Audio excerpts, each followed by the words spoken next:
Now, I'm sorry to have kept you a bit late. I had hoped to have a handout for the Tower of Brooch, but I haven't. But you all know it so well. It's on it's on chocolate boxes and it's on every dancing girl's dress, or it used to be. Well, you know, nonetheless, I think we should say something about it.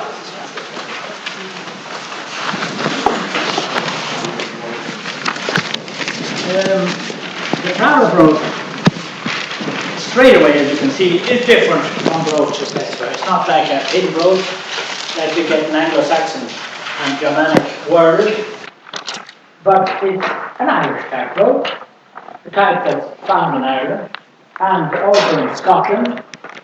It's very little elsewhere.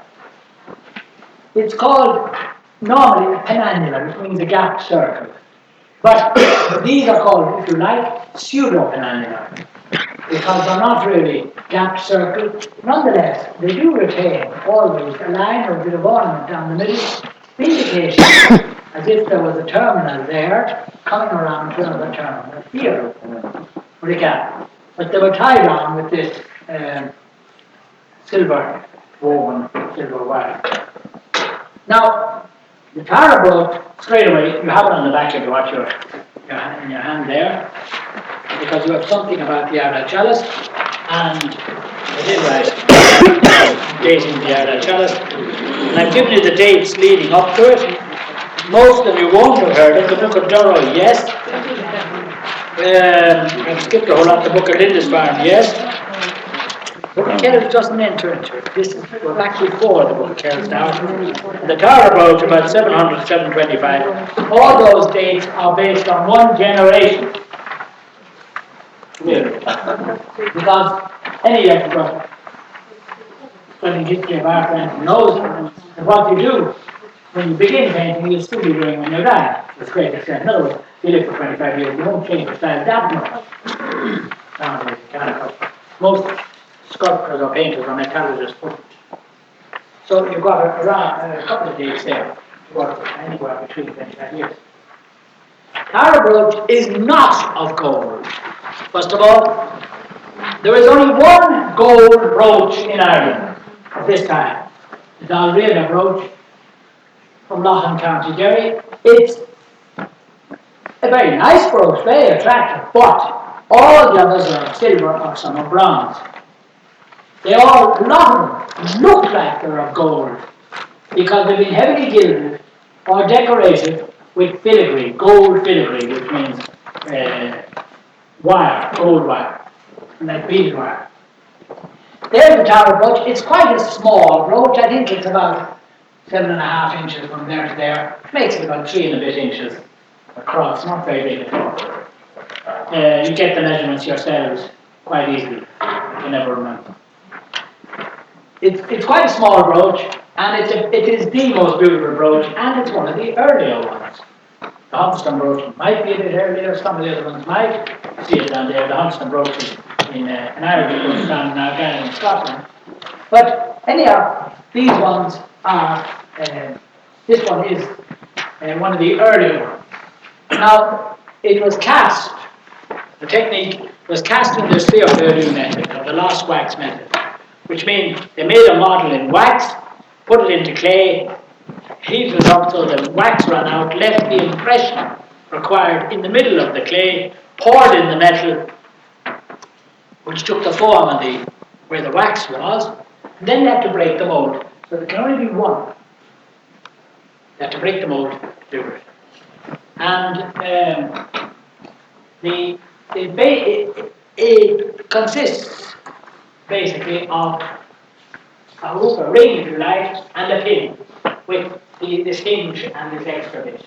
But all these are loops and pins. Now, there are a whole lot of other pieces in it, but we'll see them. I'm going to show you some details. I can't do this in 2 or 3 days for you. It took me 4 lectures or 5 lectures, I think, for my ordinary students. But we did this in great, great detail. It was found at Bettystown. It's not from Tara at all. Bettystown Strand by an elderly woman and our leader. married woman and with children, and it was found with some viking material in a box, washed up. So apparently it had been robbed by Vikings and been taken away, and they got shipwrecked or something, and then was washed up in the strand. It was brought to Ardagh nearby, where a fellow offered her a few quid for it, cleaned it up a bit, not much, put it in the Brooch, thought it was in the window, thought it was all nice, and called it the Tower Brooch, and it's been called the Tower Brooch ever since. Tara would be about 15 to 20 miles away from where it was found. When found, it had all the bits, the filigree panels were here, but it was sent over to London, the Great Exhibition in London, found in 1850, by the way. 1851, I think, or 52 was the exhibition, and when it came back, it was missing its pieces. Never forgotten in the Royal Academy. And anyhow, I can't go into detail. I will show you how they held these panels in place for you just quickly, a few minutes, but note this piece. If I was wearing this brooch, it's just a little detail to show you what care was taken. And it's not only this brooch, there are other brooches with the same feature. If I was wearing this brooch, and even if you were standing there talking to me, you wouldn't see that you see a beautiful brooch, you see a panel, you see a lot of squiggles and spirals, as you can see. Now, that panel must be all of that big originally, tiny thing. So it's been blown up, and I'm quite sure none of you can make out what's on it. So, but if I was wearing it, I would look down, and I would see what's on it. Therefore, it has to be put so light see. And how do you put it so light see? You turn it upside down. And there it is. Now, you still can't see what it is. But if it's upside down, you can. It's a hound, a dog. There he is with his jaw, his eye, his head, his neck, his shoulder here, is a spiral coming up. His front leg up like that. His back goes around. His haunch here, his hip, his tail. And there's his back leg. We even tried the heel of the dog and everything. Beautiful detail. Now, a lot of them have these arms naturally upside down. And if you don't see the reason for this, next time you go to a conference, and I know I'm going to have Patricia Bergen and others given out now, and I'm being a male chauvinist picking all the rest. I'm not. I'm just telling you a fact. Women don't as often go to conferences as men. And often they come along with the husband. Just so they're not as used to it. And when you go to conference things, you're given your name on a little label. And your name could be Patricia Bergen or something. And I challenge any of you to go to any conference, and you'll see, and 9 times out of 10, it'll be women who will have, because they're not used to, because you're not used to, don't think the same way, you put it on upside down. Quite often you'll see people walking around with their label as proud as punch, and their name is upside down, because when they read it upside down. I am stating that. I am just stating that. Don't blame me, I have no. Now, it's the same idea. Look, I'm wasting time telling you this, obviously somebody will appreciate a bit of useless knowledge. Interesting but useless. Now this is gone. What's the surrounding material? Is it just glass? Or is it amber? Is it? That's amber. For the inside, thank you for asking. Why is this not working now? Is it upside down? The other one. Women put a head down.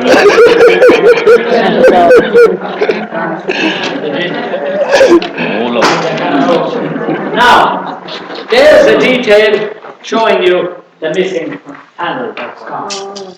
Now, what do we see? A rivet. First of all, ask yourself, how do you hold these panels in place? Alright, you can put sticky stuff in the back and stick them in. But it'll dry and it'll fall, the thing will fall out. So you do put sticky stuff in, you do put them in. And the panels, and you see a nice borders and all along, and filigree. They're panels of sheet gold with gold wire filigree on them. But if you look, even where you have the panel, you'll see a little triangle. And you'll notice these triangles here. Here. And they all come down, but they don't go the whole way down. They stop at the level of just immediately below top, a tiny millimetre below the top of that. Now, when they cleaned this up or worked on the British Museum in 1959, 60, they examined it. They said, that's what they have on. They used a thing called stitching, or stitching, used by very classy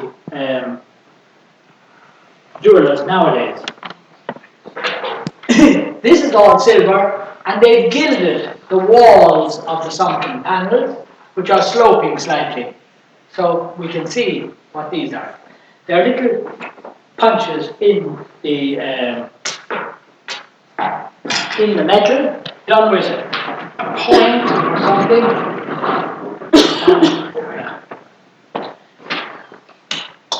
And if you had, let's say, your floor like that, you have your sheet going like that, you have your filigree on it, you have your filigree here. Now, the wall, it's going to fall out. There's sticky stuff there, but it's not going to hold it all down. You use a method where you get a chisel or pointed object, very, very finely, of course, and you just hammer it ever so slightly in there.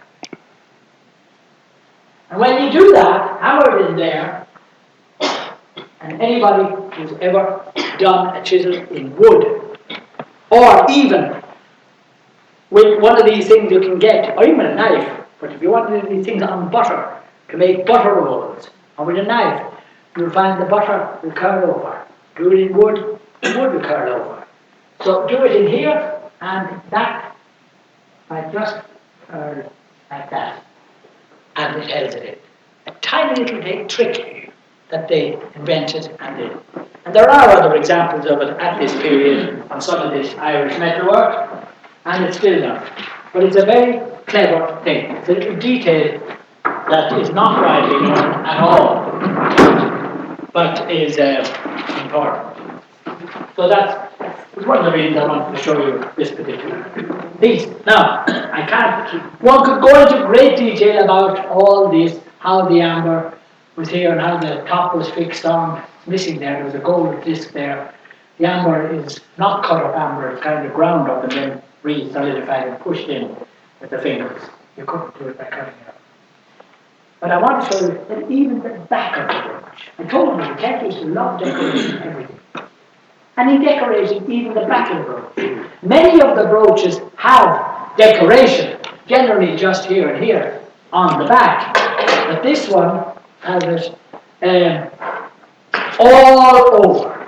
Every millimetre is decorated, except from here to here, and here to here. Don't mind here to here, be sticking a face in here, and maybe they put it twice in and out of the thick woolen vestment, but that would have been covered by the vestment when the pin went in, and perhaps this also, they put it twice before tying it around. So those bits are not decorated. Now, the decoration is extraordinary, and again, techniques are marvellous. These panels are held by rivets. They look like copper. Everyone used to think they were silver copper with niello. Niello is a mixture of lead and silver. It's an alloy put in here, filling up thin lines. No, it's even more clever than that. The panel is not of silver at all. It's of copper. And these panels, of which there are three in fact, two if you like, two big ones here and one here with gold leaf on it, and these are silver on it.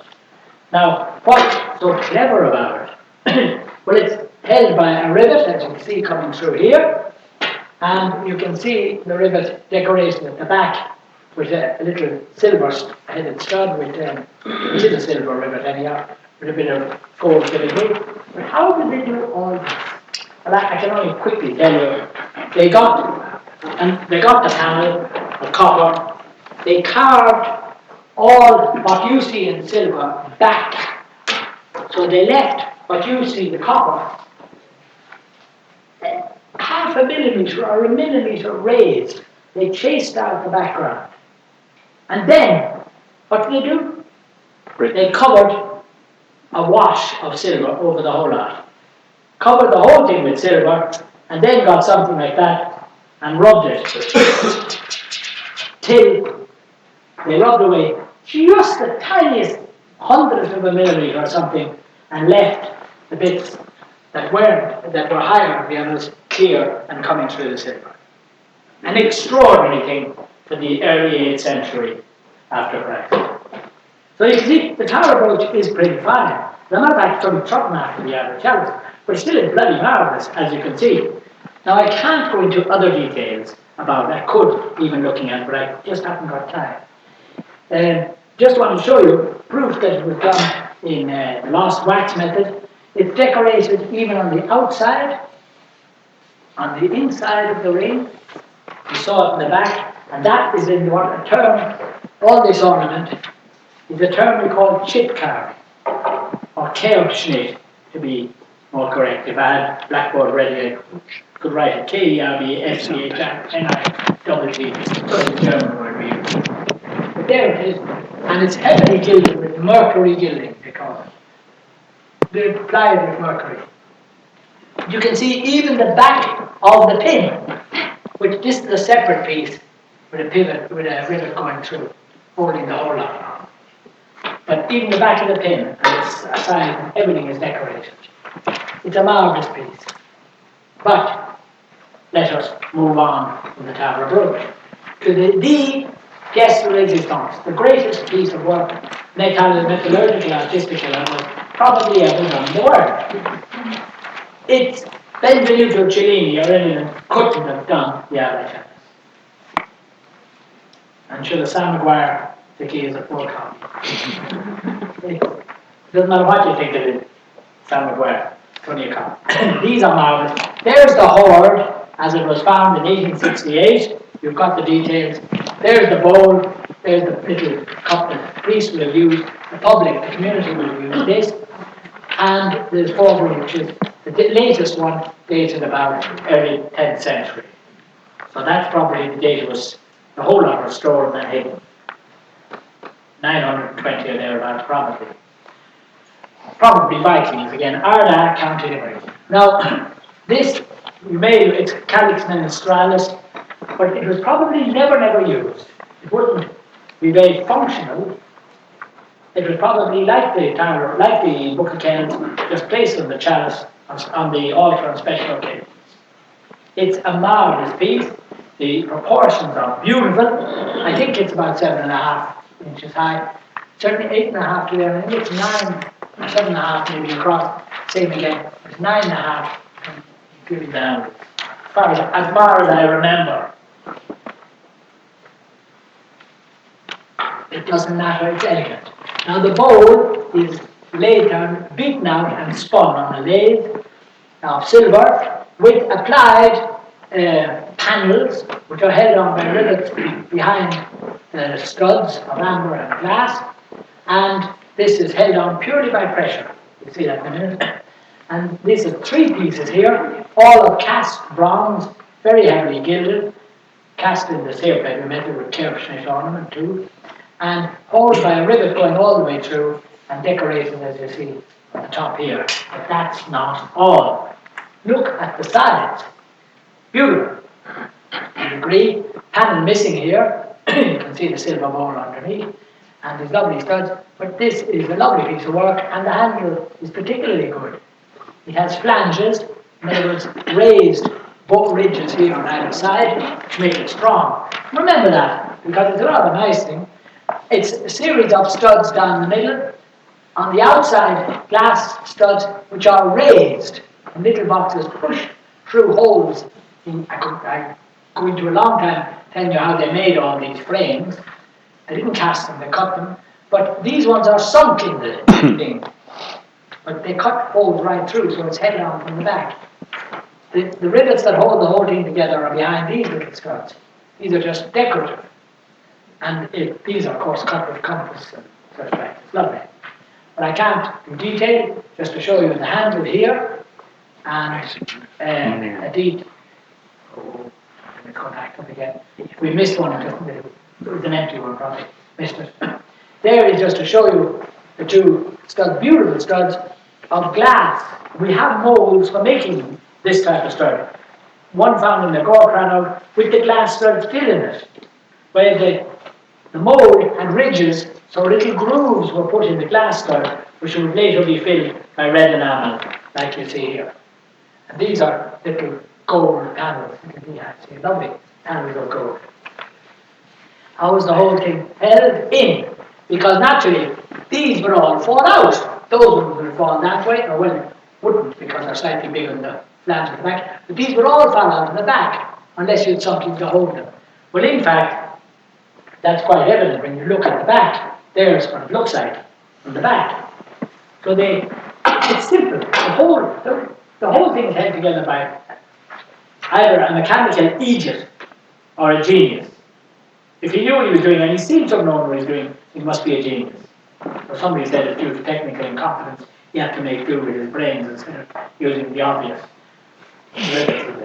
But what he did, he got a little bit of, like, imagine, cigarette card, if you like, one of these things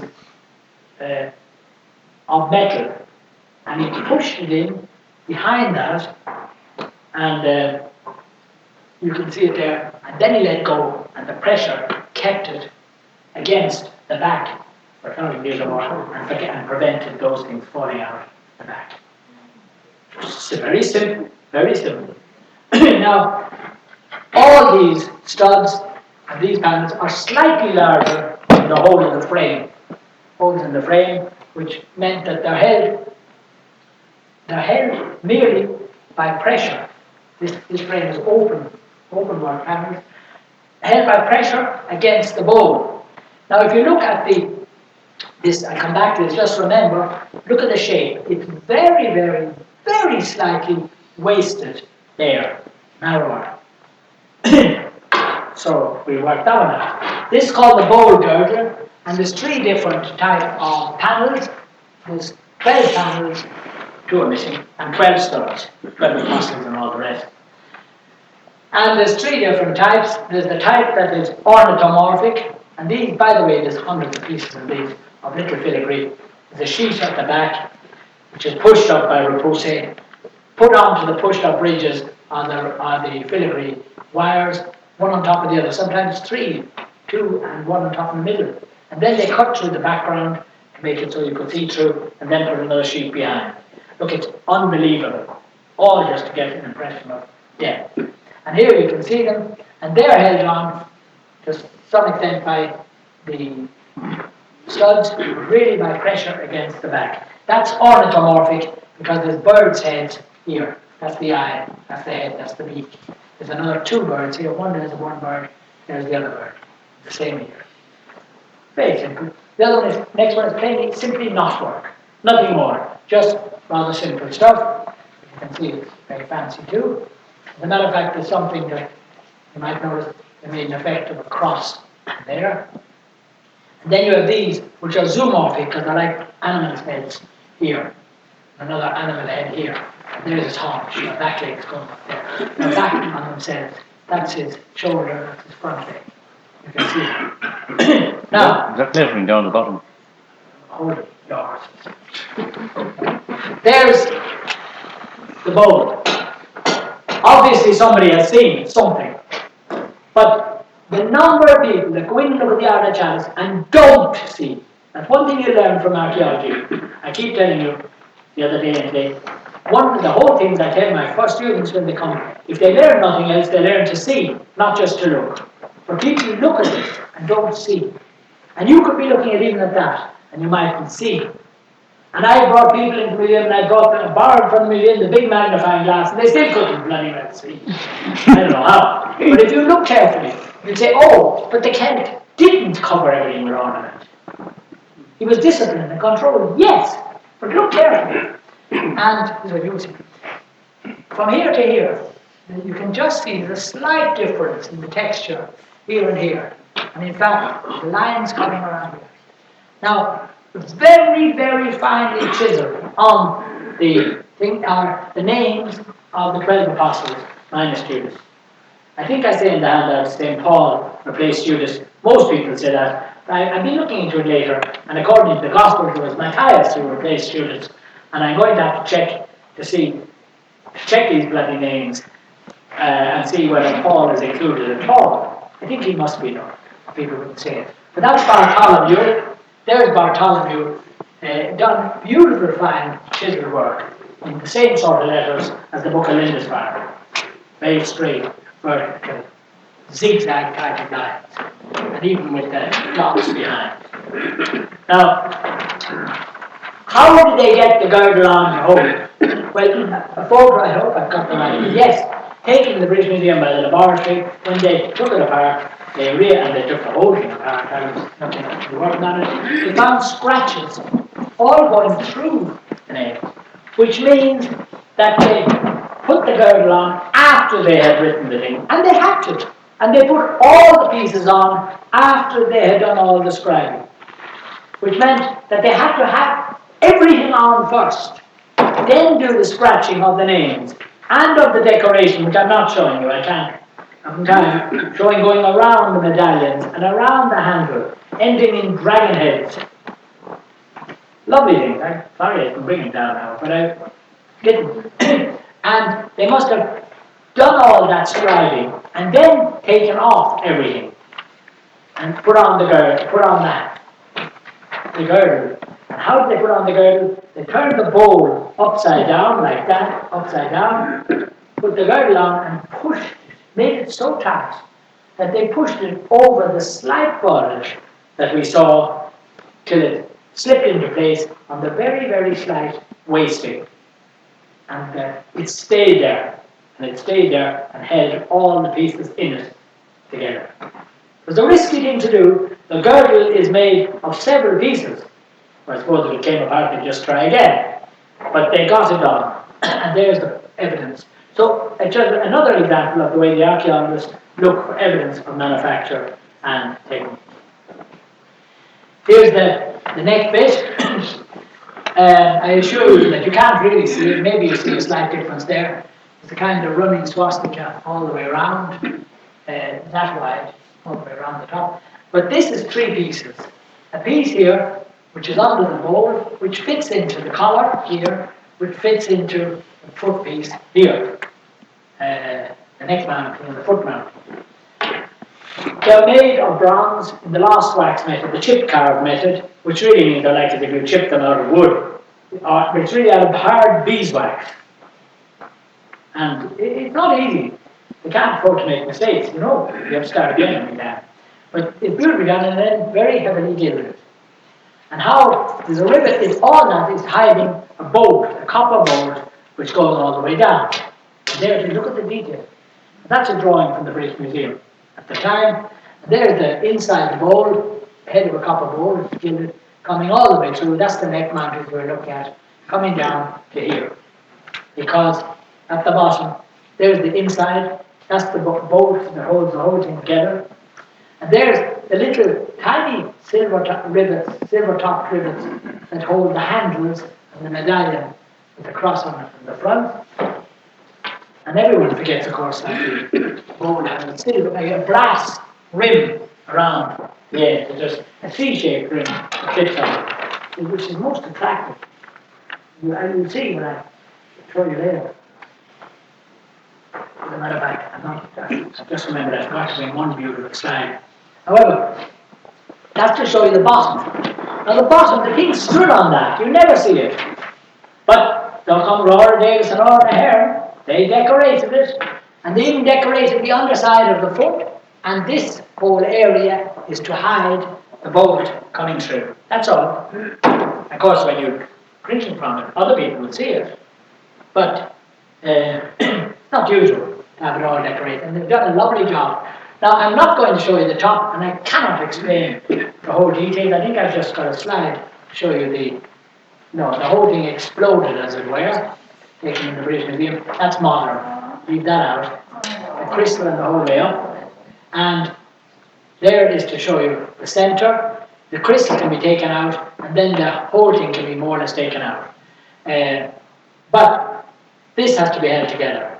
And these are lovely. And I want you to note the tiny little studs. That's filigree, of course, here. And there's a channel missing its amber there.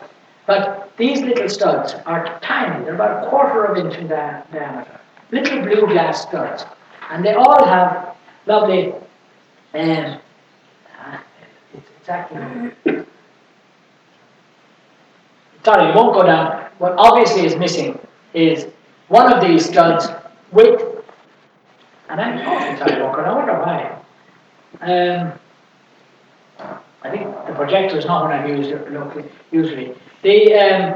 I'm trying to get back in it, sorry.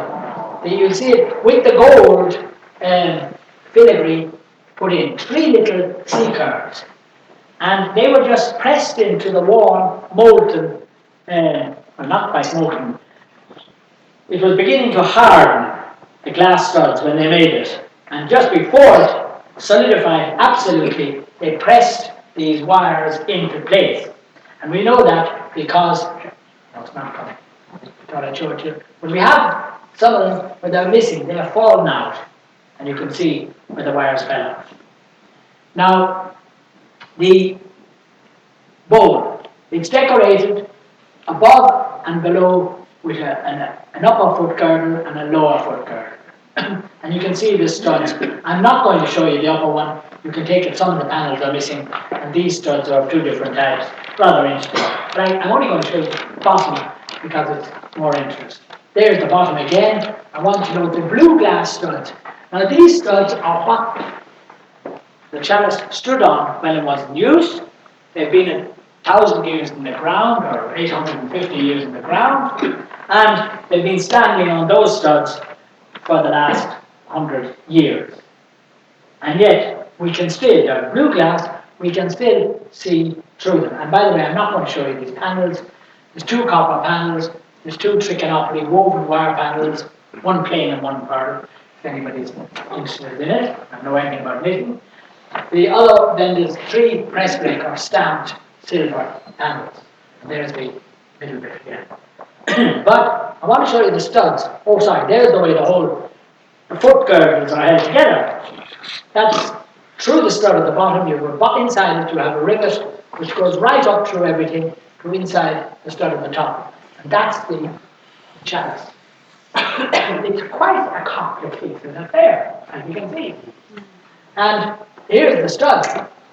That's the stamped panel. That's one of the knitted panels, pearl. And it's knitted with copper. Those are copper and silver wires. Probably done like knitted cotton through a hole in this, like you remember in a spool.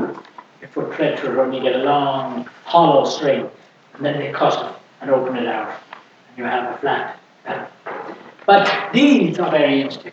And I know, if you lick your finger and just wipe them, you can see for a minute. But in the British Museum, they actually put oil on them. And they were able to get them so you could see through them, or translucent, just long enough to take a photo of these before it's made out. And if you look, you can perhaps notice there's a pattern behind.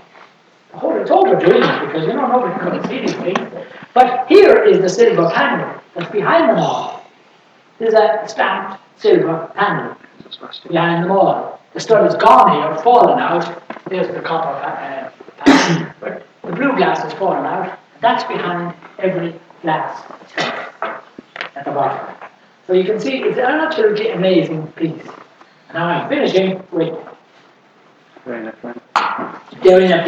And I forgot to bring down, I should have brought down the slide with the chalice of Derrfnaflan and the chalice of Ardagh next to one another. Because I'm going to tell you, I'm going to tell you that the chalice of Derrfnaflan is a second-rate object. I know if we hadn't got the Ardagh chalice, we'd say it was terrific. And any other museum or country in the world would give its eye teeth for it. But it's a very poor imitation. It's a bit later, and I'll show you it in a minute. Here's the Derrfnaflan chalice. Straight away you'll notice it's bigger, it's missing its rim, but we see that it's missing above all its medallion and a whole lot of other things. But I want you to notice the hoard. The hoard of the Ardagh chalice was a thieves' hoard. Stolen a couple of hundred years after some of the objects made and hidden by a thief, never recovered. This was a custodian's hoard because they're all a unit and it was buried obviously by the custodian of the monastery when it came under attack, and we know the Vikings and others attacked Derrfnaflan, which is down by the horse and jockey in Tipperary, Littleton region, and it's quite obvious he never got around to collecting it. But there's a difference in the type of hoards, straight away. And what you have is an ecclesiastical chalice, a paten, huge paten. They would have a whole loaf done that, and they would have cut it up into 12 pieces, and the monks would have it. The paten had a stand, looks like a bed, a stand which was underneath the paten, and a strainer which has a septum down the middle, so you pour the wine in one side with its pips and grapes and every damn thing, and it would strain through when you pour it out the other side. And the whole lot is buried, covered by this bowl. Protected. Now, let's look, a quick look at some of them. The Derrfnaflan, paten and chalice. That is the prize piece, not the chalice. The chalice and stand, the paten and stand, I should say. And it's so good and so clever that it appears to be made, if not by the same person as the Ardagh chalice, just before he made the Ardagh chalice, it was made in the same metalworking school. No doubt at all about it. The strainer was made by a different person, but made in the same school also. So it does look like, in fact, that the Ardagh chalice may have been part of this unit and was either stolen or was given away, or some bishop or abbot took it with him when he went to somewhere near Ardagh, and they replaced it with the one that was found here. Because the one that was found here is later.